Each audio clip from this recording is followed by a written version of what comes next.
Halo, perkenalkan nama saya Tika Caning Tias dengan NIM 22D10196 dari Program Studi Manajemen. Di sini saya akan menjawab pertanyaan dari Pak Greg, Teologi Moral. Pertanyaan pertama, 1. Jelaskan arti moral. Moral adalah ajaran tentang tingkah laku hidup yang baik berdasarkan pandangan hidup atau agama tertentu. Moral sebagai tingkah laku hidup manusia yang mendasar pada kesadaran bahwa ia terikat oleh keharusan untuk mencapai yang baik, sesuai dengan nilai dan norma yang berlaku dalam lingkungan masyarakat. Contoh moral, berbicara dengan sopan kepada orang lain. Misalnya, ia berbicara dengan sopan pada orang tua, itu merupakan salah satu contoh penerapan moral yang baik dalam keluarga. Dan jika di mata masyarakat itu tidak memotong pembicaraan orang lain atau masyarakat yang sedang berbicara. Pertanyaan kedua, jelaskan makna nilai dan norma. Nilai adalah segala sesuatu yang dihargai dan dianggap tinggi di masyarakat. Contohnya, nilai estetika, nilai moral, dan nilai religius.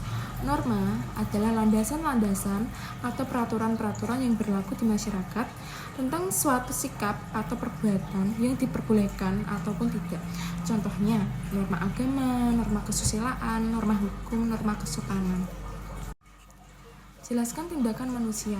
Tindakan naluriah, tindakan yang muncul karena kodratnya makhluk hidup secara naluriah.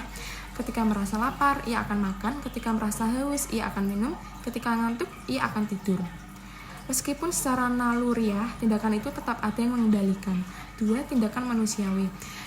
Tindakan ini adalah kesadaran dan kehendak bebas. Dalam arti luas, tindakan yang baik budi dan yang melibatkan kesadaran dan entah tindakan itu baik atau buruk. Sedangkan dalam arti sempit, tindakan manusiawi adalah tindakan yang masuk akal atau dapat diterima oleh akal budi. 3. Tindakan bermoral adalah tindakan yang masuk akal, dilakukan dengan kehendak bebas dan motivasinya baik. Unsur-unsur tindakan moral, tahu kesadaran pribadi. 2. Mau kehendak bebas dan baik tujuannya. Yang keempat, mengapa manusia perlu hidup sebagai imago Dei atau citra Allah? Yaitu, manusia diciptakan segambar dan serupa dengan Tuhan. Dalam bahasa Ibrani atau Shalom atau akal budi, akal sehat dan norma-norma, kebebasan moral dan lain-lain, rupa atau disebut sesuai asli sama seperti aslinya.